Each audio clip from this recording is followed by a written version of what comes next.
আসসালামু আলাইকুম সবাইকে।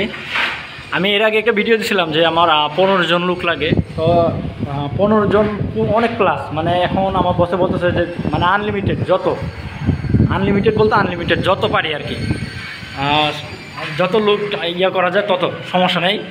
তো এই জন্য আমি এই ভিডিওটা দেওয়া। তো দেখেন এখানে প্রচুর রঙের কাজ হইতেছে, প্রত্যেকটা বিল্ডিং, এখানে বিল্ডিং আছে 15টা বিল্ডিং আছে এক সিরিয়াল, ওদিকে গেছে। আমি দেখে এই যে আমি যেটা আছে এটা আরেকটা, আমি নিজে রঙের কাজ করতেছি। দেখেন রঙের কাজ করতেছি, রঙের কাজ, টাইসের কাজ, তারপর এভরিথিং, অনেক ধরনের কাজই হইতেছে। নতুন প্রজেক্টগুলো দেখাইছি, পুরনো প্রজেক্টগুলো দেখাইছি। যখনকার পুরনো হয়ে যায়, মানে বিল্ডিংগুলো উঠে যায়, তখনকার আবার রঙের কাজ শুরু হয়ে যায়। এটা প্রথমে যে সাদা পনিরটা মারা হইতেছে, সাদা পনিরটা মারা হইতেছে। সাদা পনিরটা একবার মারছে, এটা একবার করে মারা, যখন আবার মারবে 2বার করে মারা হবে। তারপরে ঘষাঘষির পর তারপরে রং মারা দেরি আছে। মেন হচ্ছে কাজ যেটা মেন, মানে বেতন আপনাকে যে হিসেবে বেতন দেবে। রং মারাটা সহজ একবারে, দেবে যে পুটিনটা মারাটা একটু কষ্ট হয়। প্রথমে পুটিন মারাটাই মানে ফিনিশিং থাকতে হয়। তো যারা আসতে চান সমস্যা নাই, যদি হেল্পার হন সমস্যা নাই, আগ্রহী থাকলে, যদি আসার আগ্রহী থাকে সমস্যা নাই। যদি আপনি নতুনও থাকেন কোনো সমস্যা, যে ইন্ডিয়ান যাইতেছে, আমি তাদেরকে আনছিলাম, ইন্ডিয়ান কাজ করতেছে ইন্ডিয়ান। তো যারা কাজ না জানেন তাদের 15 টাকা, মানে $15, সর্বনিম্ন $15, এর নিচে বেতন পাবেন না, সর্বনিম্ন $15। আর যারা কাজ জানে তাদের হচ্ছে $18 থেকে $20। রঙের কাজ যারা জানেন $18 থেকে $20, $18 বাংলাদেশের টাকা প্রায় 2200 টাকা আসে। আর $20 আর উপরে তাহলে 2500 টাকার মতো আসে। $20 বাংলাদেশের টাকা প্রতিদিন। আমি দেখাই প্রত্যেকটা রুম। আমি এর আগে ইন্ডিয়ান কতগুলো আছে তারাও কাজ করতেছে, এগুলো কাজ করে গেছে ওদিকে। আর আমার এলাকার থেকে অনেক লোক আসতেছে ইনশাল্লাহ। আর যারা বাইরে থেকেও আসতে চান সরাসরি আমার সাথে যোগাযোগ করতে পারেন। আমার ভিডিওতে স্ক্রিন নাম্বার দেওয়া থাকবে, এর আগেও দেওয়া ছিল। আপনার সর্বনিম্ন 3টা বছর আমার সাথে থাকবেন ইনশাল্লাহ। যারা আসতে চান সর্বনিম্ন 3টা বছর, আপনার পরে ইচ্ছা, যত মন চায় থাকতে পারেন।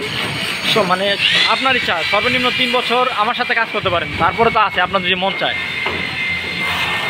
এখন আর কম্বোডিয়াতে বসে থাকা লাগে না। এখন যারা কম্বোডিয়াতে যাদের লোক আছে অবশ্যই জিজ্ঞাসা করবেন যে কম্বোডিয়াতে কাজের চাহিদাটা কেমন। আর আমার যে এলাকাটা, এই এলাকা থেকে আপনি এক এলাকা থেকেই দৌড়াদৌড়ি করা লাগবে না। যে কম্বোডিয়াতে অনেক মানুষ এসে দৌড়াদৌড়ি করে, এক এলাকা থেকে আরেক এলাকায় কাজে না পেয়ে অনেক দৌড়াদৌড়ি করে। কিন্তু আমরা যে এলাকাটা আছি কোনো দৌড়াদৌড়ি করে না। এক জায়গা থেকেই বসে 3-4টা প্রজেক্ট, বড় বিশাল প্রজেক্ট। এর আগে ভিডিওতে আমি দেখাইছি ওই যে প্রজেক্টগুলো, ক্যারেনগুলো রোদের কারণে হয়তো দেখা যায় না। ওই যে ওদিকে এখানে একটা প্রজেক্ট, ওই মাঝখানে খালি জায়গাটা একটা হইতেছে, ওই যে ক্যারেনগুলো, আর একটা ওই যে ক্যারেনগুলো, 4টা ক্যারেন, বিশাল প্রজেক্ট। এই আমার এলাকাটা দেখে এই যে। তা আপনারা এখন যারা অন্য দেশে আসা বসে আছেন না, অনেক দিন ধরে পাসপোর্ট দেওয়া, আমি মনে করি সময় নষ্ট না করে আপনারা এই দেশে চলে আসেন। এই দেশে প্রচুর পরিমাণ এখন কাজের চাহিদা, আর লোকের মানে সংকট, খুবই সংকট পড়ছে, যা আমি বুঝাতে পারবো না। আপনার দক্ষ নাই তারপরেও কিন্তু এই দেশের টাকায় প্রায় 1860 টাকা, $15 বেতন আসে 1860 টাকা, 1900 টাকার কাছাকাছি। আপনার কোনো দক্ষ নাই তারপরেও এই বেতন পাইতেছেন। আর যখন কাজটা শিখে যাবেন, আপনি রঙের কাজ শিখার সময় দেওয়া হবে, সমস্যা নেই। আপনি কাজ আস্তে আস্তে শিখবেন, আপনার হাজিরাও পাবেন প্রতিদিন $15 করে। মাসের ভিত্তি ইনশাল্লাহ একটা দিন কাজও বন্ধ যায় না। তার কি মানে আমি মনে করি না যে এখন কম্বোডিয়া থেকে এখন মোটামুটি আলহামদুলিল্লাহ অনেক সুযোগ সুবিধা পাবেন। ওই যে যারা গাঁথনি প্লাস্টার পারে, গাঁথনি প্লাস্টারের কাজ, সব ধরনের কাজেই একটা বিল্ডিংয়ে মোটামুটি সব ধরনের কাজে আছে। এক সিরিয়ালে অনেকগুলো বিল্ডিং, এদিকে এক সিরিয়ালে অনেকগুলো বিল্ডিং। মানে ওরা গাঁথনি প্লাস্টার করবে, আমরা আস্তে আস্তে রং করা শেষ হলে আবার ওইটাতে আমরা যাবো, এরকম সিস্টেম।